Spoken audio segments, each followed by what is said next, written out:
Without further ado, please welcome the host, Peggy Schimmelman. Thank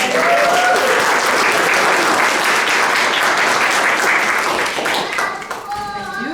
Good evening. Good afternoon, rather. I love doing these events here at the library because Paul makes it so easy. He makes it sound like I'm the host, but he had this all set up and ready to go. He's filming. He does so much of the work. It's really wonderful. So I want to welcome you to Verse on the Vine. It's a series of poetry events featuring renowned poets from outside of the immediate area here, brought to you by the City of Livermore and myself.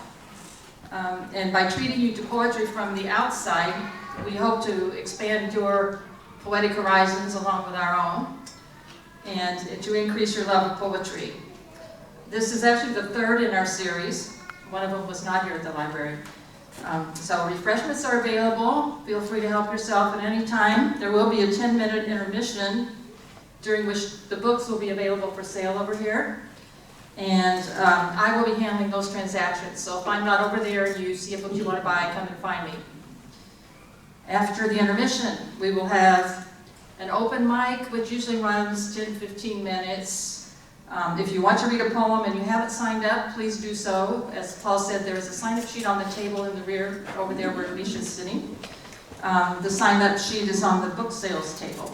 No, it's not. It's back there where Misha is. This is what I get for writing my notes before I get here. So now, without further ado, let's bring out our first featured poet. She is a fascinating individual.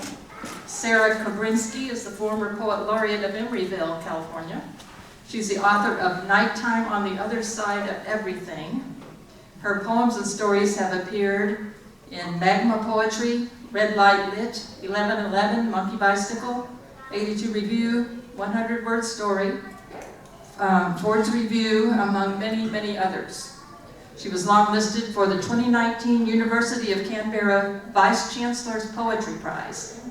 She was born in Canada, raised in North Dakota, seasoned in England, and tempered in California. Sarah and her husband have a handmade ceramic dinnerware company in the Bay Area called Jared's Pottery. She's also a martial artist, so if you don't like her poetry, keep it to yourself.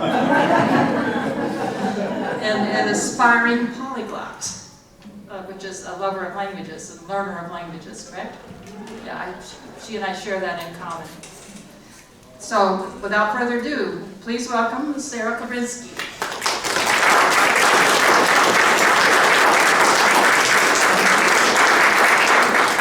This is the right height.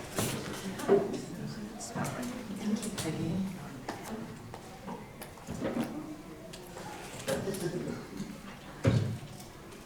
Can you hear me? Okay. Thank you, Peggy, for having me, and thank you, the City of Livermore. This is an amazing library. Like, just when I walked in, like, just the kids section alone, it's so dreamy. So I'm going to read a couple of poems from my book, Nighttime on the Other Side of Everything. Yes. Let's set our differences aside. Let's arrive at the truth. Whoever gets there first should send the other one a postcard. A beach scene, a cobblestone street, a city skyline alive at night. Darling, I am here. How I wish you were beautiful.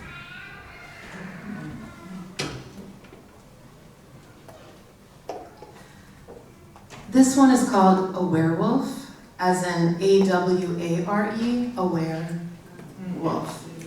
And I'm sure most of you have met this person. This one in particular lives in Berkeley. A werewolf. Let's call him Phil. Phil teaches yoga. All of his students say, "My, what tight yoga pants you have." The better to do downward dog, he bows with his paws in prayer. He goes to the farmer's market to get groceries for the week. All the vendors say, "Gee, what sharp teeth you have." the better to eat locally sourced grass-fed organic meat, he says. In the evening, he sits in the park to watch his predatory thoughts, to watch the sun go down. All the people say, "Phil, what still haunches you have? The better to do nothing with."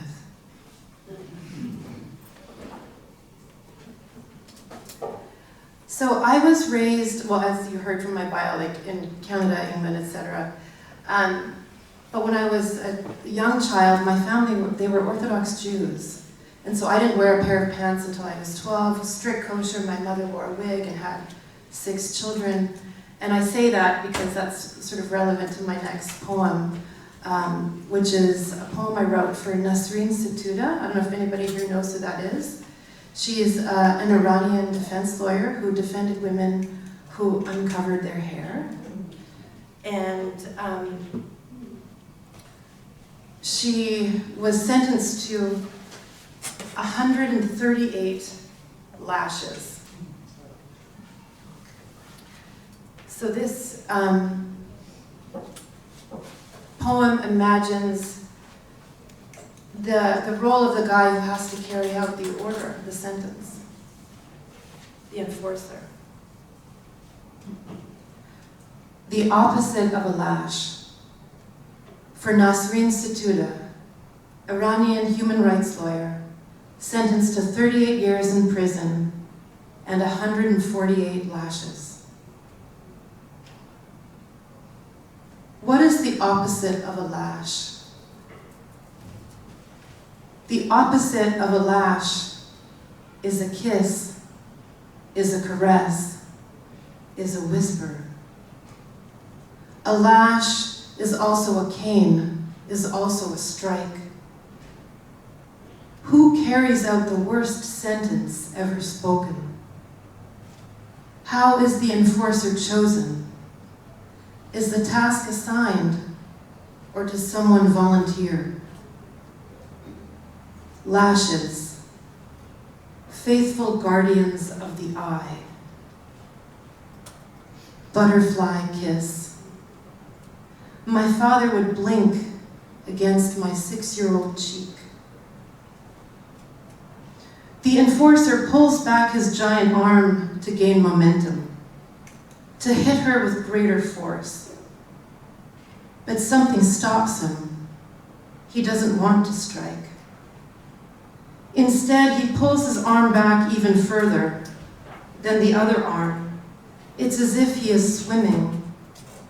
He looks up to the blue sky, anywhere but at her body, which is now involuntarily trembling in fear. But she will not scream. Like the enforcer, she imagines herself somewhere else. Nasreen means wild rose in Persian. She defended women who would not cover their hair. My mother covered her hair for modesty, to humble herself before God. She covered her hair with a scarf, a tichel. On special occasions, she wore a wig, a sheitel. Some of the women were completely shorn beneath their wigs, which they boasted were made from real human hair. My mother outgrew her scarves and her wigs. The opposite of a lash is inaction. Hands at sides, not in resignation, but in peace. Palms open, shining. In Iran, poetry is on the tip of every tongue. Hijab, barrier, curtain. I remember the women praying behind the partition, the mechitza, behind the veil. Lash, to break the skin open, to expose the bone. Red, rich soil for wild roses to grow. The world is watching. The opposite of a lash is an apology, is also a beginning. In the enforcer's dream, he takes off his hood and runs his fingers through his hair. Wild roses grow within shadows, within walls. As a child, I only let my mother cut my hair. Cover her hair, cover her power. The story of my life in your hands. Even the enforcer has a mother. He has never seen her hair. Her grief outgrows her body. His hood has 2 tiny holes for his eyes to keep him focused on the task at hand, to keep him from being distracted by the promises of the greater world. It covers his ears to muffle the sound of her voice, the sound of his own heart. The men make the women cover their hair to hide their own shame. The wild rose grows everywhere. She has never had any shame. The opposite of a lash is freedom.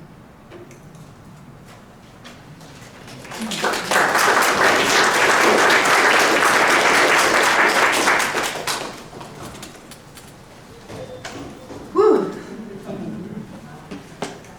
That's a little heavy, so let's change it up a little bit for a moment. So my biggest reading pleasure, I'm obsessed with mysteries. I watch them all the time. I read them all the time. And I think I'm fascinated by them because I don't know if I could actually pull it off, writing a mystery novel. But this is the closest thing I have ever written to a mystery novel, and it is called Whodunit.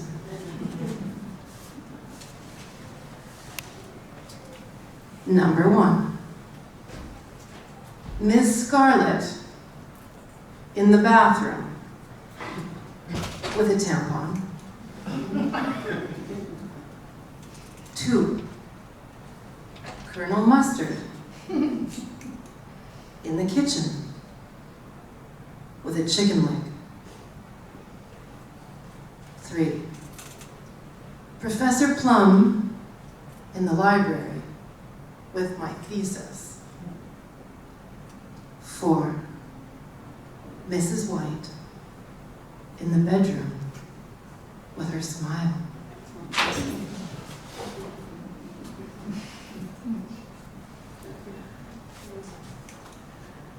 So I'm going to read another poem from my book, Nighttime on the Other Side of Everything. And I think this is probably the most accurate portrait of my family I have ever written. I have 5 siblings, like I mentioned.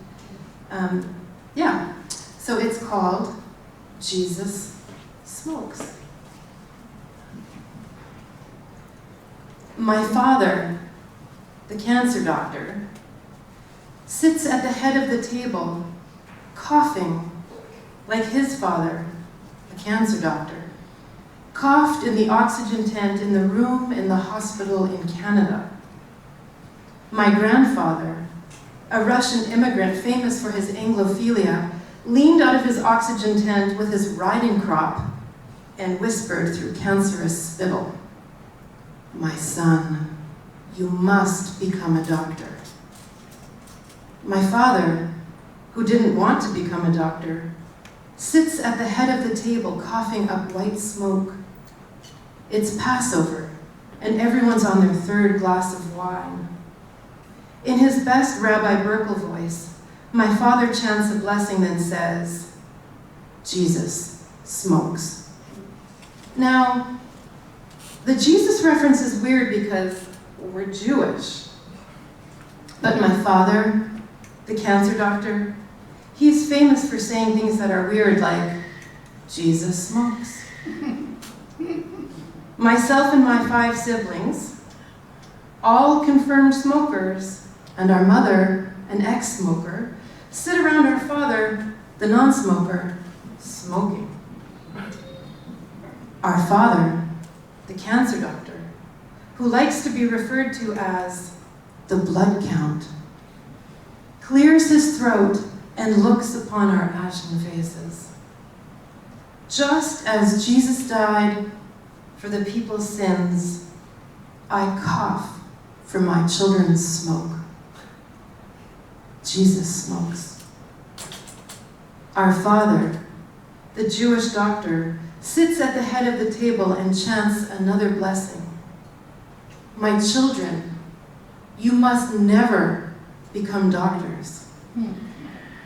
So my sister, the chain smoker, and my mother, the ex-smoker, and my brother, the social smoker, and my eldest brother, the I'm so broke I roll my own smoker, and my youngest brother, the chronic pot smoker, and my other brother, the I just quit so can I have one of yours smoker, and me, the I feel so guilty because I smoke smoker, all agree to never become doctors.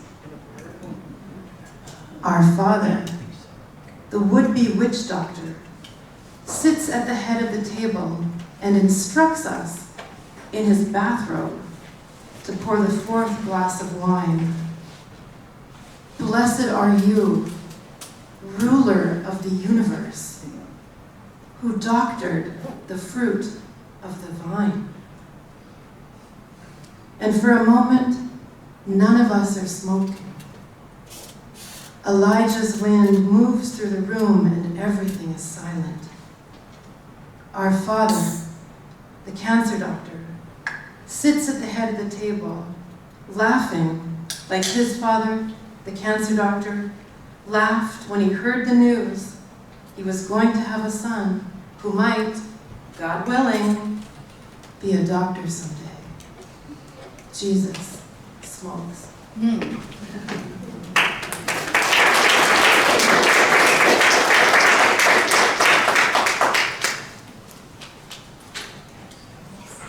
So I have two more wee poems for you. This one is called Montage, and it's from my husband Jared, who's sitting in the back here.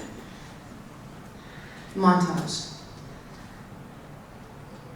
We are in the montage of the romantic comedy, the one with the underdogs and their crazy dream.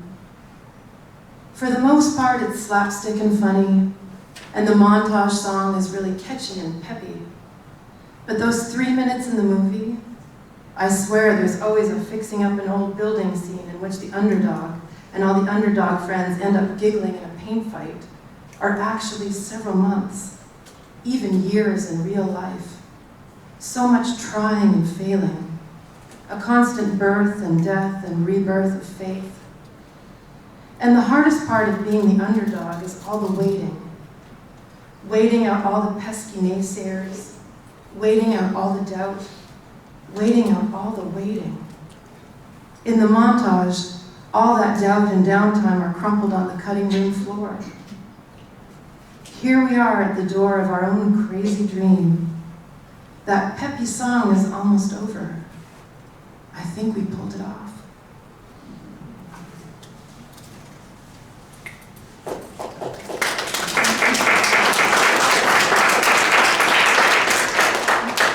And this last poem I'm going to read, my friend Alice was visiting from Canada, and she told me that, in her middle age, decided that next time someone compliments her, she's just going to say thank you and not be like, oh, you mean this old thing, or kind of diminish herself somehow, that women tend to do. And so she was telling me about this choice she made in her life to just be like, yeah, thanks, I look great, and just own it. And so this is a poem I wrote for her, and it's called Pockets. I like your dress. Thanks. It has pockets. And what do you put in your pockets? Whatever I don't feel like holding in my hands. And what do you hold in your hands? Whatever I need to complete the task at hand. And what is the task at hand? To learn how to confidently accept compliments. What do you mean? Well, you told me you like my dress. I do. Thanks. It has pockets.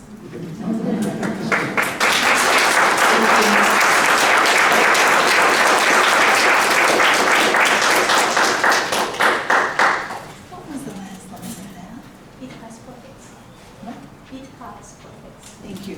I should be sitting up closer. Thank you, Sarah. That was fun. Very nice. And not just fun. I love the one about the one about the woman who received the lashes for cutting her hair, or for defending women who cut their hair. Very moving. And our next featured poet is David Alpaugh. David's first collection, Counterpoint, won the Nicholas Roerich Poetry Prize from Storyline Press and was reissued in 2021 by Red Hen Press. He has published more than 400 poems in literary journals, from Able Muse to Poetry to Ziziva.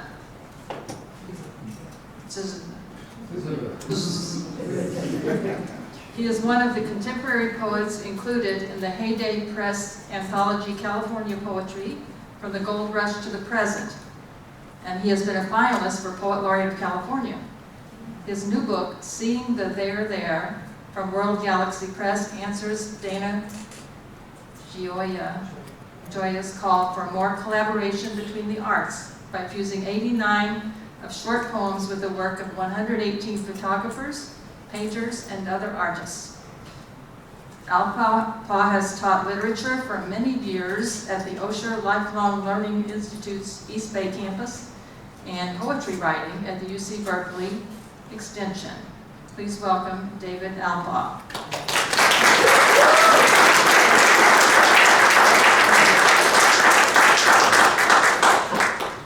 Thank you, Peggy. This is my first reading since the pandemic struck, my first in-person reading. I've done some Zoom readings, so very glad to be here for this particular venue, which is really wonderful. Have to get my poems.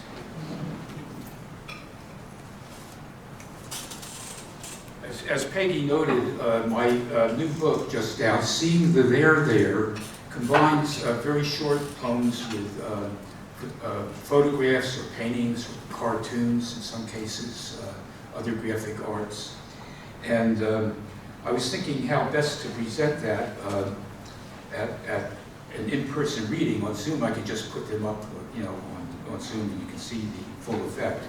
And what I did was I blew them up to tabloid size. I'm hoping you can kind of get the general effect of the combination of the poem and the graphic. Once upon a time, like the soul, is difficult to locate. No wonder if you've forgotten, killing 7 flies with one blow, being brought back to life by a kiss, stealing rampion from a witch's garden. Enough if you remember simply this: long ago an onlyest bottle opened, a beneficent genie did appear, and you were granted more than 3 paltry wishes.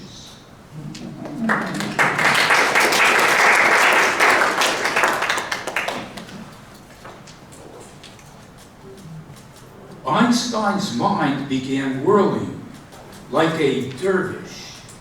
He cried, "Eureka! Everything's curvish."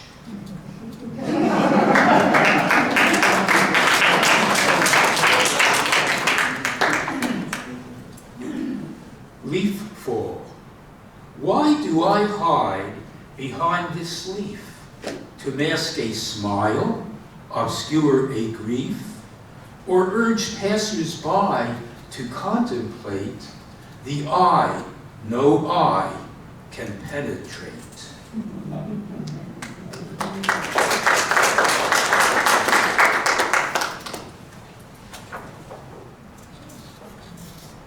Each of us has an animal within. She's a zebra. If she only knew, one of her life's mysteries would be solved.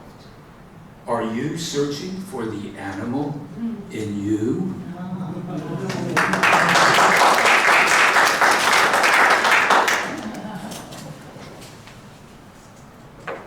Beached whale.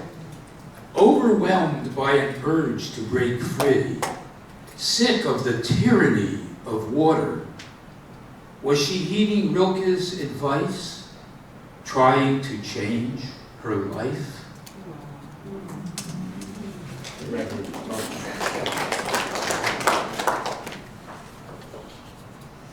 Wanted, dead or alive. Should you come across Schrodinger's cat, let me know if it's living or dead. Don't waste time looking underneath rocks. Don't waste time looking under your bed. That cat's in a sealed box.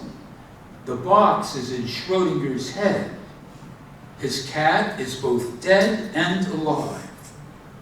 But Schrodinger's simply dead.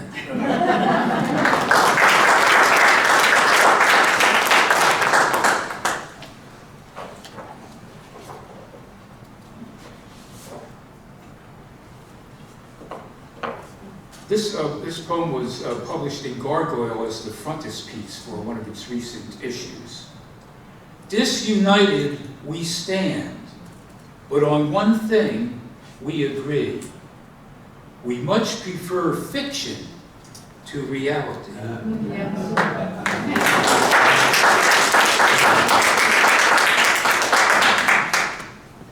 Who says poetry makes nothing happen? W.H. Auden, of course.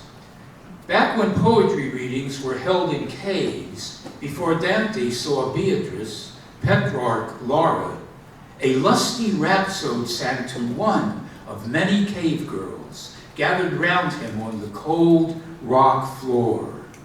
Your lips are like roses, cherries, wine. A few days later, lipstick was invented.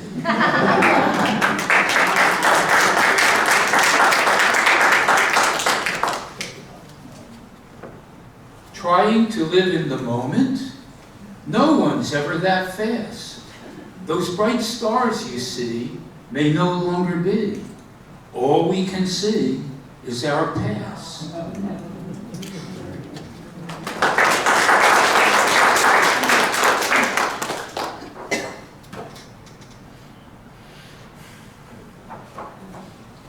A tale of two colors, black versus green.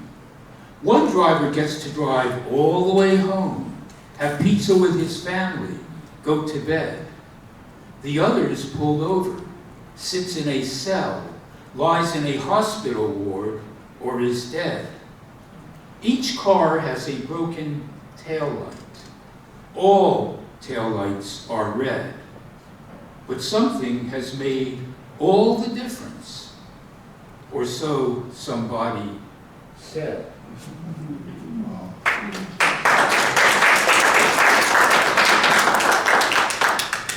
This was written around the time we got out of the drought. After 7 years of drought, sad not to feel glad when the rain comes, because I have a leak in my roof.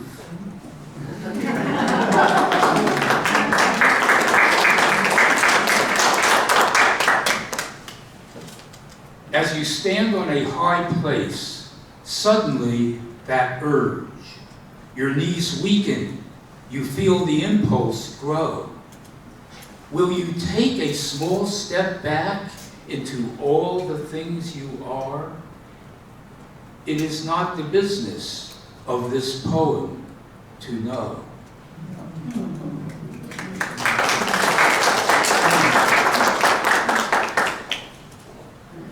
On the kinder, gentler image for COVID-19 at www.cdc.gov. Why should a killer so callous, so vicious, look so darn cuddly, so unsuspicious?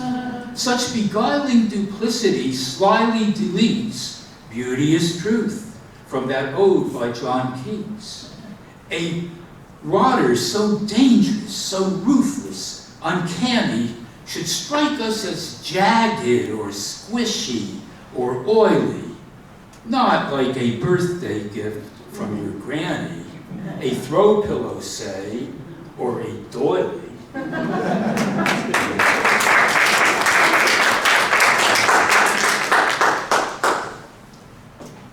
Burning bright. Deer wonder why we had to shock. Doves wonder why we had to awe. Field mice, why we ran amok. The tiger must exercise its jaw.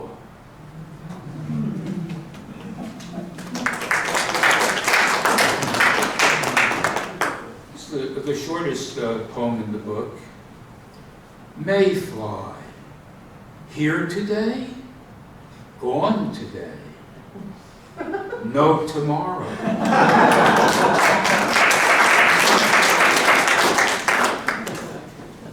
I don't have a poem about wine for this wonderful venue, but I do have a poem about martinis. Olives ruin dry martinis. No way those droops are gonna spoil this poem. Pitted impertinence will wreak the least violence, but if you must contaminate pure vodka or gin with that emerald interloper, don't make things worse by stuffing the bugger with a salty red pimento or sour pickled onion or chewy almond. The horror.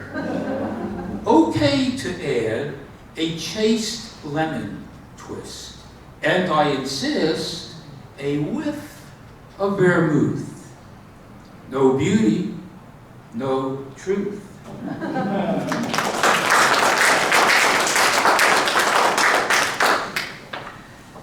The crinklers of the opera. M&M's, peanuts, Ritz crackers, dulcet instruments purchased in the lobby are unwrapped in the dark for your delight, enhancing the beauty of cozy fan tutti, or whatever be the music of the night.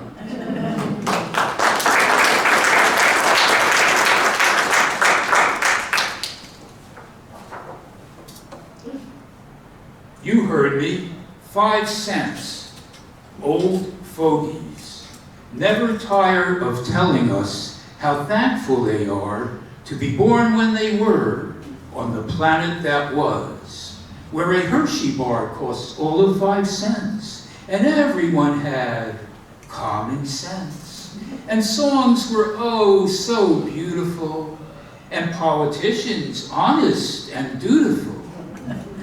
Wailing in the ruins of time gone by, fogies failed to make their grandkids sigh. Too busy building their old fogey place, a virtual pleasure dome in cyberspace.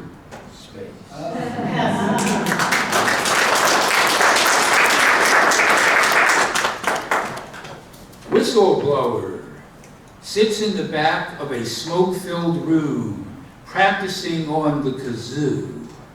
Its dissonant note deep in his throat. Will he play it in the key of true?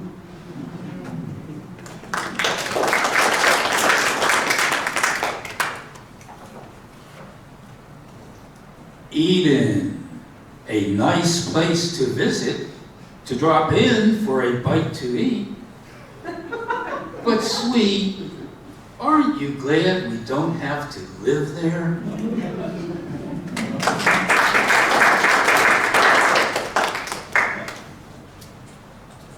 Just a few more.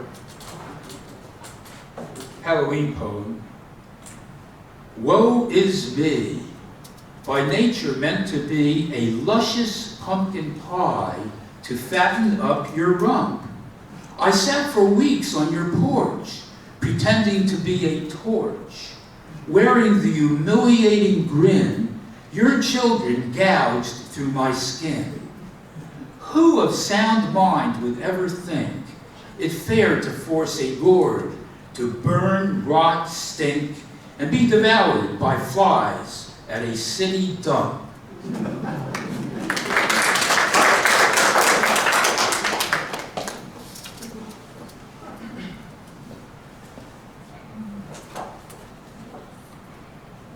When I try to imagine nothing, something always gets in the way.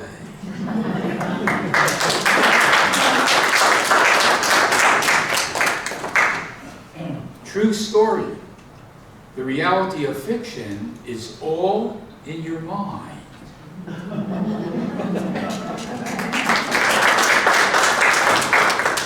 Two more.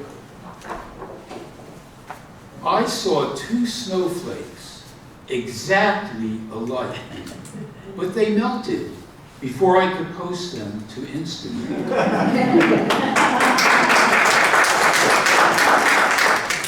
And this is the last poem in my book. It's something of a goodbye poem to the reader. Loneliness rising. The pre-parted blues subdue us as we loll around the table, cups drained, plates empty, conversation stalled. There's plenty of coffee in the pot. How about another piece of strudel? Too bad Bonnie couldn't be here. The hush we end up in is holy. No one wants to profane it. Each is reluctant to utter words that will nudge us into the night. Until, with a squeak that startles, a chair is pushed back from the table. Loneliness rising. Time to head home to ourselves once again.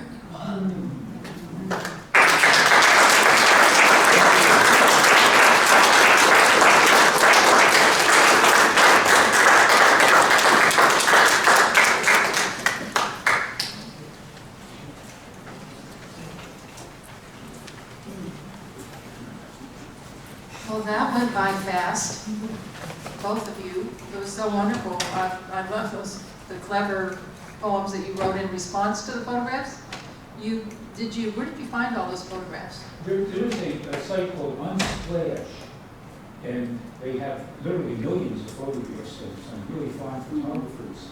And the photographers just totally go up all rights to the photos. They don't care if you use them for commercial purposes either. As long as you don't sell the photo, you can use it for any purpose, you can alter it in any way. I, of course, included all of their names at the end of the book. But they don't even require that. It's an amazing resource. So, Unsplash. Unsplash. Unsplash. Yeah. So That's just the go on website. unsplash.org or com. Unsplash is the website where you get Yes. the photos, yeah. And then there are some photos that are from stock photo places. And one from the National Poet Gallery in England that I had to pay $150. You know, you sell a few books. So there's 89 of the photos. They're all in the book. There's more than 89 because some of the poems had 2 or 3 or even 6 photos there together. Very clever. I have a question. Sure. Could you possibly just put those, spread them out so we can look at the pictures? Oh, sure. You can look at them in the book. Yes. So that brings us. Actually, the resolution is better in the book. Oh, sure. And are you still teaching? I haven't taught the last year, but I'm looking forward to doing that again. And where? The Usher Lifelong Learning Institute, Ollie, which is here in Concord. Well, thank you, David, and thank you, Sarah. That concludes our featured poet readings for today. We're going to have a short, maybe 10-minute intermission where I hope you... I think we need to get started with the open mic. As I said before, I've got quite a few people here signed up. 10. So I'm going to have to limit everybody to either 3 minutes or 2 poems, whichever comes first. So I don't have a hook or anything, but just sort of keep in mind the time constraints. So I'm calling in the order that you signed in. First up is the first Poet Laureate of Livermore, is Connie Post. First, I want to say thank you, Peggy. You're doing a fantastic job as Poet Laureate. Very proud of her. She works very, very hard. I'm going to be reading a poem from my very brand new book just out last week. It's a chapbook, actually. And it's called Broken Metronome. And it's a poem, all the poems are about my brother, Cliff, who got Parkinson's early in his life, and then actually eventually died of it just last year. And this is a book, basically a book all about him. And I'm going to read a poem from right before. So I helped him with my sisters take care of him in hospice for the last 7 months of his life. And so I'm going to read the poem kind of right before he's getting ready to die, and then one right after that. Again, Broken Metronome. Oh, and my sister, my oldest sister named Paula, she did the art, cover art, so it's really neat to have her cover art. Respiration Explained. The hospice nurse gives it a name, Shane Stokes breathing, an abnormal breathing pattern where the patient has fast, shallow breaths and then deep, heavy ones. She explains it's the body's way of trying to correct itself when everything is shutting down. For days, we watch you fall in and out of the cadence of endings. The nurse says it's not painful, but it's hard for me to believe as I watch you fall in and out of the broken metronome of this fatal disease. I say your name quietly several times an hour, and although you don't respond, I remind myself that the literature says they can hear you even when they're unconscious.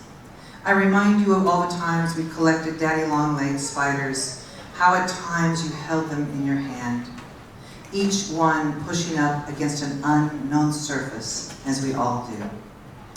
And then just a brief visual, see this blank-looking page? It says, this page left intentionally blank to mark the moment of your passing. And then this one's just right after. It's called It's Been 1 Week. It's been 1 week since you died, and so it begins the counting. Months, days, and years without a brother. As if the counting can contain the loss. As if somehow it helps me measure the immeasurable. I walk in my neighborhood, and although you never walk these streets with me, they seem somehow emptier, or my footsteps are heavier, I'm not sure which. I only know that 1 year minus a week is 51 weeks. Maybe soon I will only rely on integers, numbers not divisible of themselves to understand how to let you go. Until then, the dusk waits for me. After the dog is finally asleep, I flick on the bedroom lamp and find the secret abacus under my bed, slowly teaching me how to count myself backwards to you.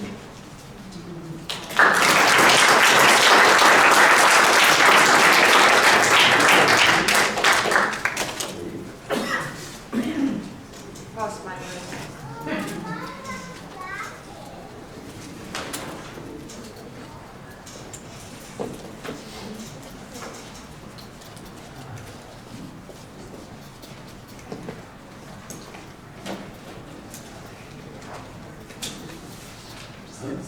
Daniela, next. Okay, I wrote this a little over a year ago, and I've made a few little tweaks to it, so some of you might have heard an earlier version. It's called A Daughter No Longer. I'm in town for the week to visit her for Mother's Day. Today I take her to the beach, someplace she's been wanting to go for a while. We spend a couple of hours sitting in the sand, making small talk about past, present, and future. Then she turns her eyes on me with suspicion. Are you Andy's sister? Yes, I answered. Oh, she exclaims. That means. She hesitates, then nods sagely. I'm your mother. I smile at her. Yes, you're my mother. She thinks for a moment, then slips into her mother tongue.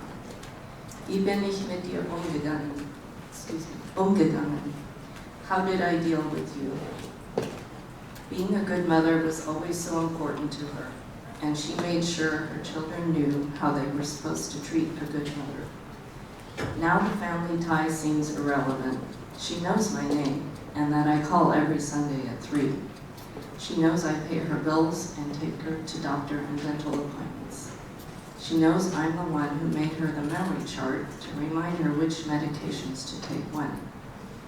She knows she can call me for help and I won't make her feel bad for being confused or forgetting things. Now I'm the friendly face and voice that checks in with her and helps when she needs something. And what she needs at the moment is to know what kind of mother she was. I hesitate, but just for a moment. This is not the time for a full accounting, and it never will be again. I put my arm around her shoulder. You did a good job.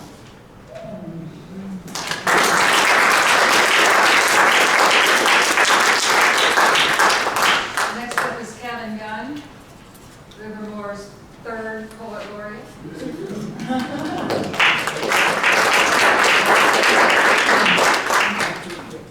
Thank you.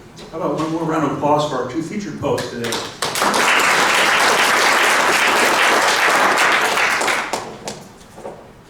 First poem I'm going to read today is, has something to do about getting older. My glasses. About getting older. My kingdom for a crane.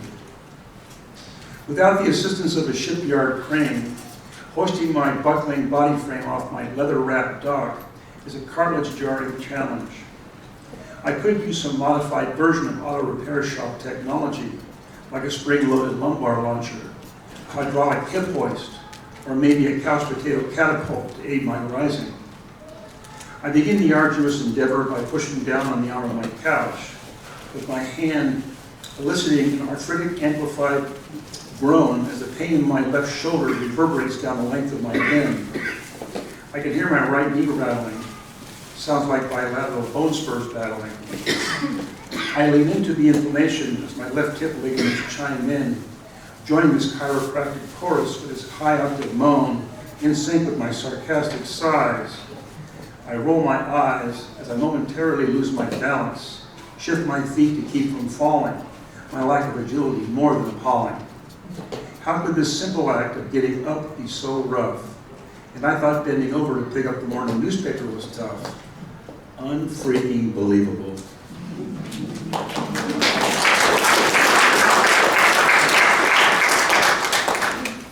This one is called Vesuvius. Unfortunately, I have a tendency to channel my inner volcano. Esophageal eruptions spew fugitive acid, enough to make Dante's Inferno seem placid. Chips and salsa turn up the heat. Barbecue makes me feel the burn. More pepper jack cheese, please. When will I learn? Manicotti magma too soon starts to flow. Milk of magnesia tries to squelch it below. Pepperoni does its combustible part, and I'll off arson salt on my heart. The best blackened bistro fires a Cajun, unleashes the lava, keeps my GI raging. I chopstick Chinese, a certain spicy Hunan, brings tears to my eyes. Can I keep the lid on? Everybody watch out. Oh my God, here it comes. Somebody help me. For God's sakes, pass the tongue.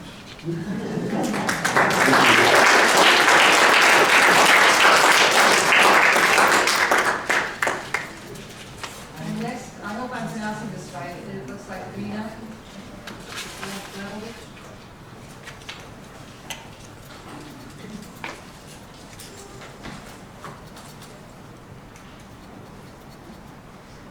I wrote this in 2020, which was a very full year for all of us. I became a widow within the first 2 weeks of 2020. It's called 2020 Vision. Personal tragedy, worldwide confusion, illness, sadness, financial strain, without understanding, what can we gain? Terrorism, anarchy, prejudice, drought, human suffering, can there be any doubt? Using too many resources, we can't care for each other. Competition trumps all, so why do we bother? Stay home, stay well. Deaths are projected. Cover your face. Do we feel protected? This virus changes all. We're isolated but alive. Science and heroes are needed. How long will humans survive? Then I wrote another one later in the pandemic, A Year to Remember.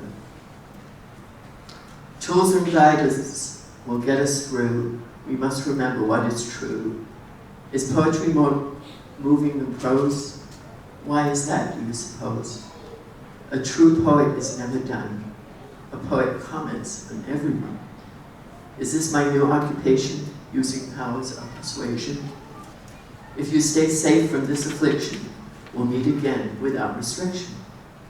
A year has been taken from everyone's life, a year to reflect, a year to reorganize, a year to think of others, a year of waiting, a year of recovery, a year of discovery.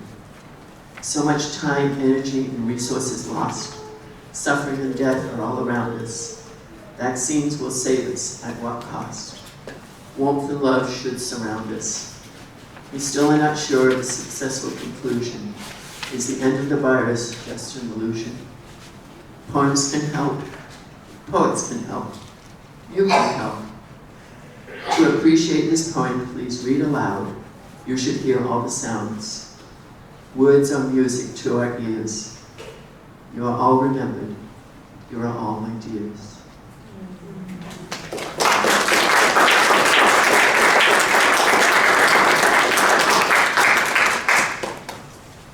Jim Carter. How can you pronounce your last name, Jim? Carshapolo. Archibald. Thank you. Okay, I'm going to read 3 sonnets from a book I wrote 2 years ago called The Quarantine Sonnets. There's about 3 minutes.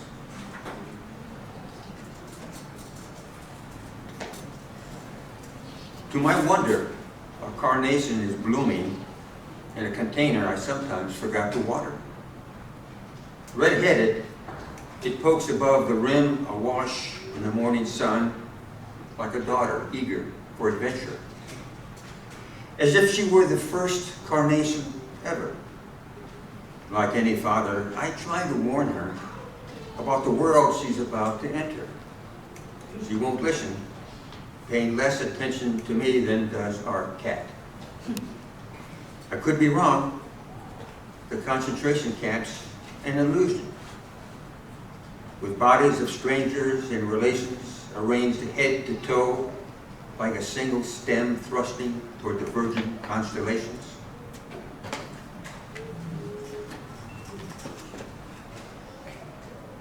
Another day with diddly squat to do.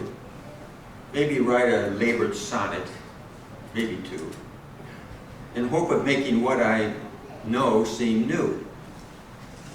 And spending hours staring at a wall.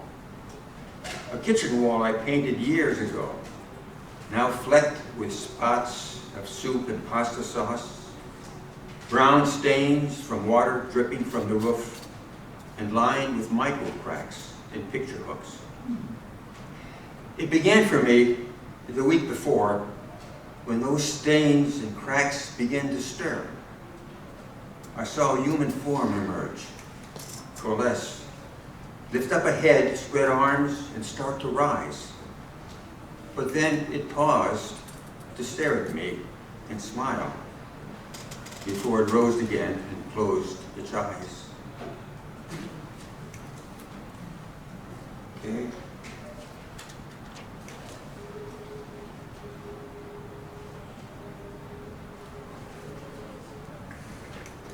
When I compared the things I might have done with those I did, a suitcase rarely used, hiking boots never fully broken in, both in a closet deeply tucked away, I think of troglodytes drawn by the light who only leave their caves reluctantly, then lurching quickly back into the night, in dread of confrontation and a fight. Yet, in defense, if there can be defense, for somnolence, denial of the grail, grinning and groveling to shadow foes, there is a rose bush at our backyard wall besieged by weeds that I've neglected. Not that its blooms are small, but that it blooms at all.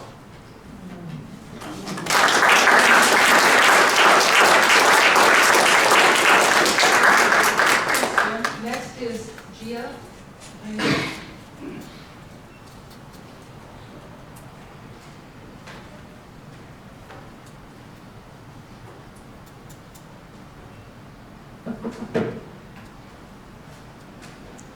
With this in my hand, pardon, sorry. With this in my hand, I can feel. I'm sorry. Just stand a little closer to the mic. With this in my hand, I can clearly see you being everything I ever had to need. But if it was all a dream, don't dare tell me. Your touch is warm as a fresh cup of tea, but in those eyes, I was more than just your seed. With this in my hand, I can clearly see. Rolling petals like a lock with no key. With these petals, my mind may never be freed. If it was all a dream, don't tell me. The love in your eyes almost escape me, but the love in your eyes forgets your greed. With this in my hand, I can clearly see. But now I can only see a new story, one where your words alone have been bleed. But if it was all a dream, don't tell me. Though this memory now is used behind me, some rises, all from which I may feed. With this in my hand, I can clearly see. If it was all a dream, don't tell me.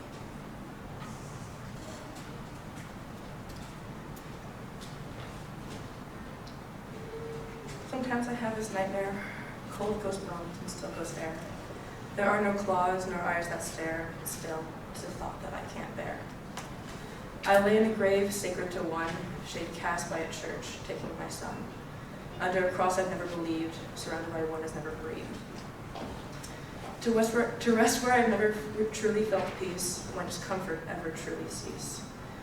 When I eventually pass, after time falls through my hourglass, I wish to lay underneath the grass, by the beauty of a willow.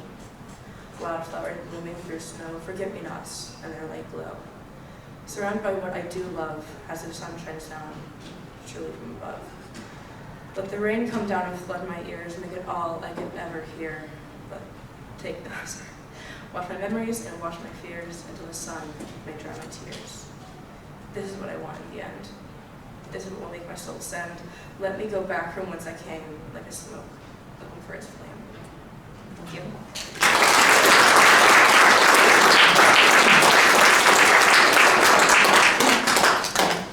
Thanks, Gia. This looks like, is it April? Did you sign it? Okay. I did. You're next. You're next.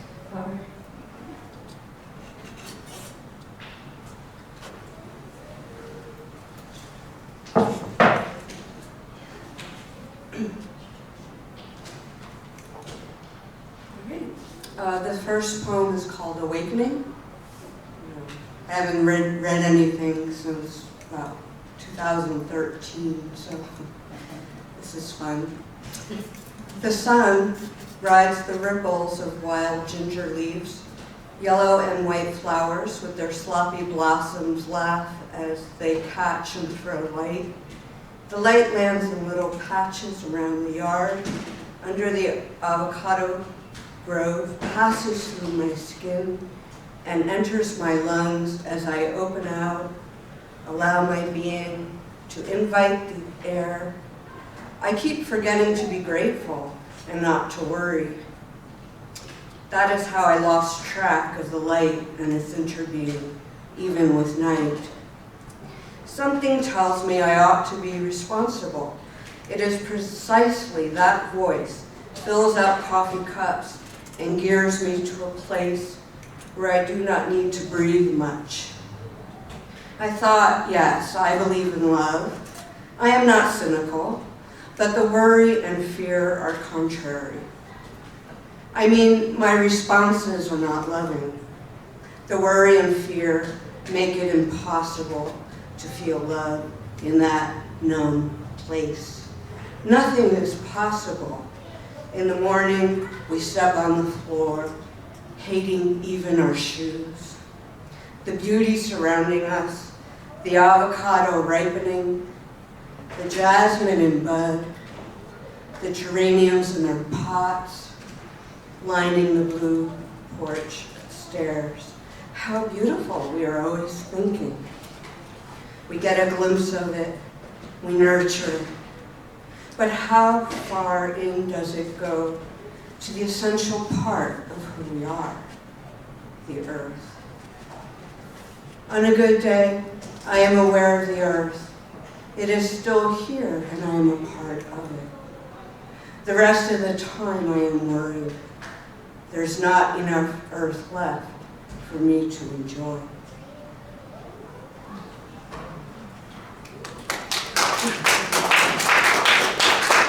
I'm not usually this nervous. I had coffee this morning, and then I had tea with my Indian dinner, like a mess. So I apologize for that. This is one grape. I thought I should read it since I'm in Livermore. A quote by Ralph Waldo Emerson: "Everything moves in circles. The first circle is the eye. The second circle is the horizon." One grape in the living room, one grape from a colony of grapes. You are eating one purple grape as you talk to me. It is dark and raining, no stars, just you, my voice, and one grape. You are eating one pretty grape, purple like the sky close to heaven, or purple like a purple heart of courage, and alive the way artists paint fruit with a window of light. And in that window of light, with a window of light, and in that window of light in the grape, rain is reflected on the glass in the night, where you look with the light of your quiet eyes. Your light feeds my heart as you eat one grape, late in the deep purple night.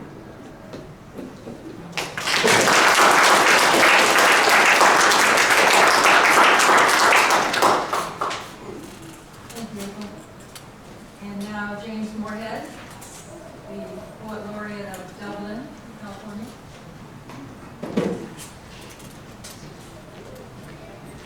As a fellow highly paid Poet Laureate, thank you very much for your service. Actually, it's cost me negative money because I end up paying for the posters and things myself, which is all good. I'm going to read two poems from my new collection, The Plague Doctor, which just came out, and I got some signed copies for anyone who likes these two and you want a few more. And I love the poems of the photography, because that's also something that is incorporated into my book, Photography and Artwork. That moment by a pinball machine. I can see you're in the zone, trying to guess each ricochet and dressed the part. A bikini kill t-shirt, black sunglasses, and high tops laced up tight. The walls around you plastered in layers with skate punk stickers, band logos, and a black flag poster from years ago lit blue in flickering neon. You're anchored on your palms with fingers arming the flippers ready to attack the playfield, ball whiplashed between bumpers, tilt sensor on high alert. I pinch into the photo. Are you screaming in celebration or frustration? Was there a bartender out of the frame, a bouncer by the door, a stranger behind the lens? Did you beat the high score after the shutter snapped? I can only guess, peering at this suspended image, imagining the cacophony of bells that flash in reds, greens, and golds. That's a photo of Carrie Byard from Mythbusters, a friend of mine who agreed to let me use them for the book. As soon as I saw the photo, I said, that's a poem. And the second poem was also published in the Havoc Journal by Las Positas College and was honored with an honorable mention. The talk beneath my scalp. I tell her the tale of a ne'er-ending talk, drumming its tune from my skull-trapped clock. My doctor observes with a pursed-lipped smile, that's just the way that time beguiles. Always turns forward, never back, its arrow ever straight, on track. I leave her office, not relieved, now fearing time. I've been deceived. That steady, hypnotizing beat just masks a reaper in disguise, who in the depths of darkness lies. And then one day, the clock is stilled. In that instant, my dream fulfilled. But after countless noiseless nights, I beg my doctor, make it right. She thinks a moment and then reads from deep inside a leathered tome. When geared mechanics fail to turn or the mainspring's coil comes unwound, horologist is what you need. They refill clocks when time recedes. I leave the office with a map that leads me to an alley shop, and swinging o'er a paneled door, Black Leonard's sign reads simply, talk. The speckled man standing inside steps forward, stops, adjusts his grin. Welcome, son. I have waited long. Please close your eyes as I prepare. He snaps the eye loop into place and chooses tweezers from his case to carefully peel back the crown, finds springs removed, nothing to wind. Thank you.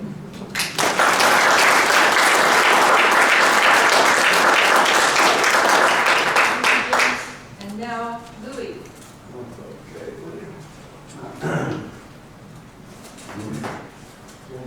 I haven't heard any songs so far, so I'm going to sing my Arnold Schwarzenegger poem. I wrote this about 10 years ago, and I tried to give it to him, but you had to stand in line and pay $300 for his autograph, so I just gave this to his secretary. I was skinny dipping on my honeymoon when I felt wet fingers on my bazooms. It was the creature from the Black Lagoon. Yeah, and then he groped me. Yeah, and then he groped me. You can imagine my surprise, this muscle-bound hunk with amphibian eyes. He ran his slippers up and down my thighs. Yeah, and then he groped me. Yeah, and then he groped me. I felt cold shivers running down my spine. I said, creature darling, you groped me just fine. I'm gonna vote for you every time. Yeah, and then he groped me. Yeah, and then he groped me. He took me to the Black Lagoon for a day. I said, how do you big amphibians mate? If you stick your lizard tongue in my ear, I will faint. Yeah, and then he groped me. Yeah, and then he groped me. I tried to sneak him into our motel room, which was kind of bad timing because there was my groom. I said, I prefer the creature from the Black Lagoon. Yeah, and then he groped me. Yeah, and then he groped me. My ex-lover said, don't touch my wife, you slimy creature, or I'll terminate you like on Creature Features. The creature said, get lost, asshole. I don't need no teacher. Yeah, and then he groped me. Yeah, and then he groped me. My ex-lover's rage only got bigger. I dove for his gun as he pulled the trigger. The creature was wounded, but was still full of vigor. Yeah, and then he groped me. Yeah, and then he groped me. The creature winked at me after the attack, and with one of his flippers gave my husband a whack. He said, hasta la vista, baby, I'll be back. Yeah, and then he groped me. Yeah, and then he groped me. He told me he wanted me to stay by his side, forever to be his underwater bride. I felt so happy that I almost died. Yeah, and then he groped me. Yeah, and then he groped me.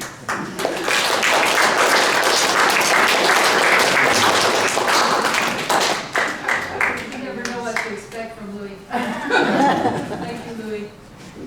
And next, Cynthia Patton. Oh, that. Yeah. I gotta focus. Livermore's fourth Poet Laureate. Excuse me.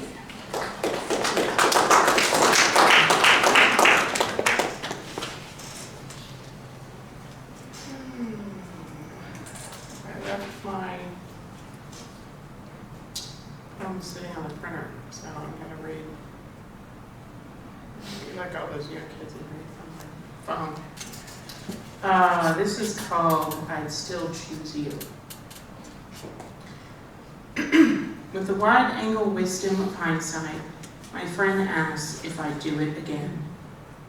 Yes. She plays with her coffee, can't hide her shock. Loved her the moment I saw her. My friend can't decide if she believes. Did you love your son when he was born? Yes, but it's no different. Her expression screams that it is. And I know it's not just the adoption, but everything that followed. Can't deny the cost was steep. Yes, I do it all again. When she stares, I shrug. Sometimes there's no explaining love.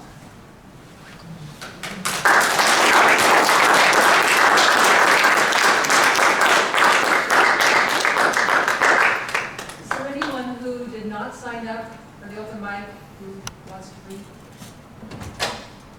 Okay.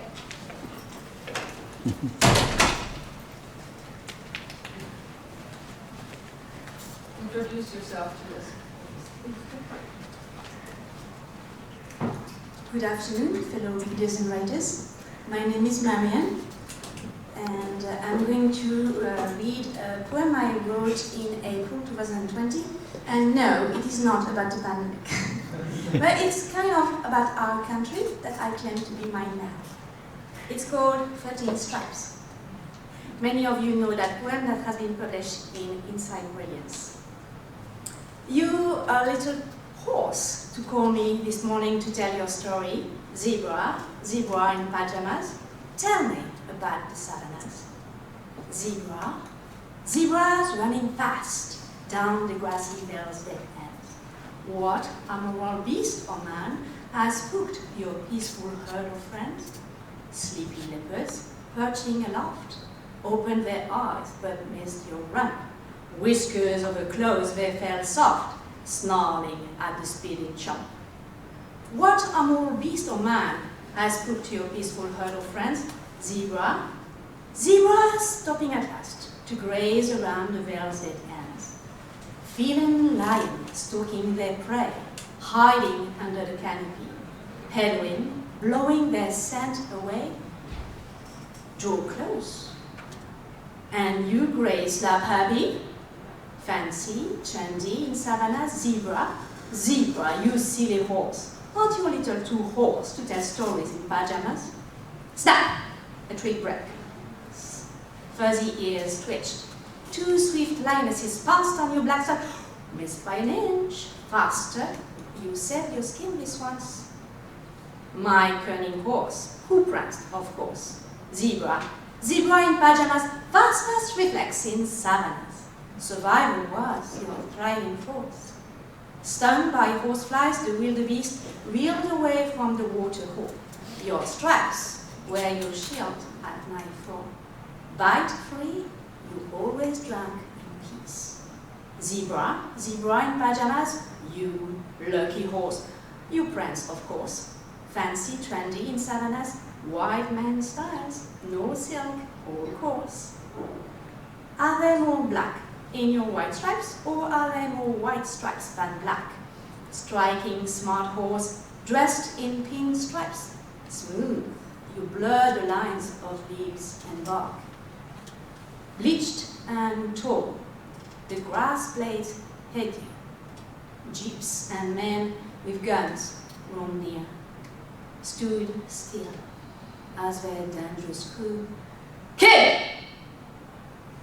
The zebra disappeared. Zebra, zebra, you lonely horse. Behind zoo bars, you cry, of course. Zebra, zebra, you miss the plains where warm winds brush black and white wings.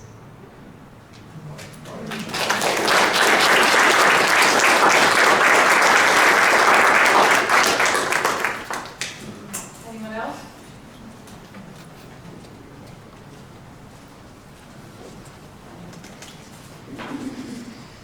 I'm going to read a couple of poems, but first I want to make an announcement. Cher Waller, another of our previous Poet Laureates, asked me to announce that following this, there's a reception, an art reception at the Berkshire Hathaway Home Services on 2nd Street.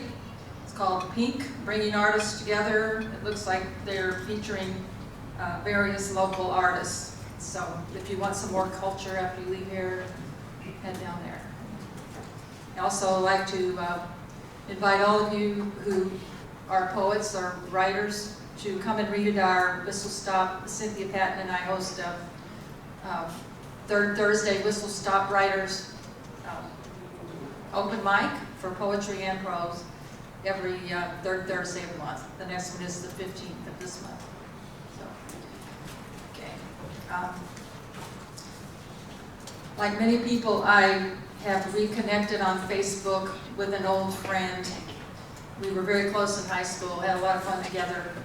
And it's amazing how people can just sort of diverge. I mean, you don't see them for a while, and suddenly it's like, whoa, how did that happen?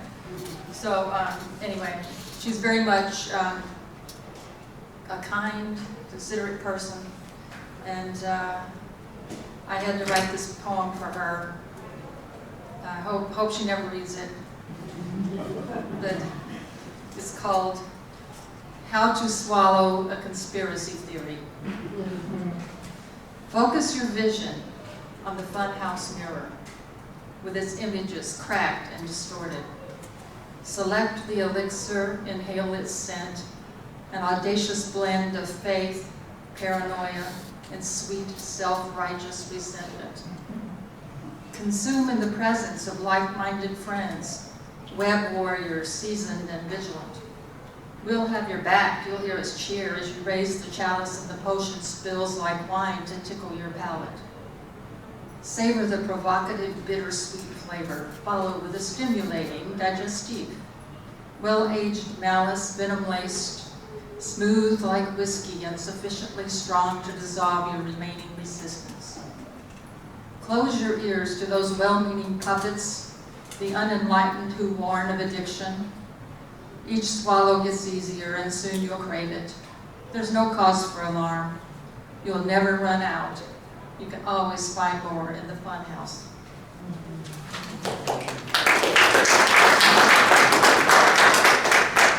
Those of you who know me well know that I've been having some mobility issues lately. And to deal with that, I've written a poem following the model of Kevin, one of my role models for writing about problems. It's always better to get it out of your system one way or another, right? So anyway, this is called Grounding. Alternative medicine, new age fixes, internet quacks get no clicks from me. Yet here in my front yard recliner I sit, damp grass tickling the soles of my feet, toes wriggling into the cool, nurturing earth, an experimental process called grounding. I have my doubts, but if this method works, the inflammation behind my infirmity will flow downward, drawn into the soil, grounding itself like a bolt of lightning. For the next 20 minutes, I'll soak up the sunlight and try to forget not only my pain, but the worries that plague me this morning. Our East Coast vacation, hiking, dancing, poetry events are all on hold due to this mysterious, soon-to-be-diagnosed malady. I watch with envy as a pair of squirrels scamper up, down, and around the camphor tree, their frantic mating ritual unencumbered by arthritic hips, deteriorating discs, or whatever the hell it is that I suffer. Can this summer be salvaged? I have my doubts. But as I imagine the flow of negative ions from my groin and thighs down through my calves, past my ankles, through the soles of my feet, I feel an incoming upward flow of positivity, a gift returned from the earth with reminders. Good fortune abounds in a privileged life.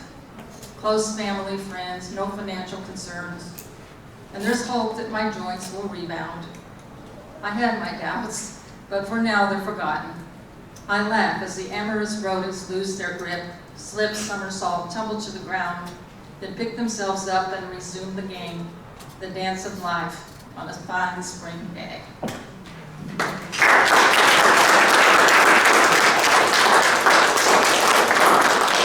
And that concludes our program today. Thank you all for coming out. I really appreciate all of you.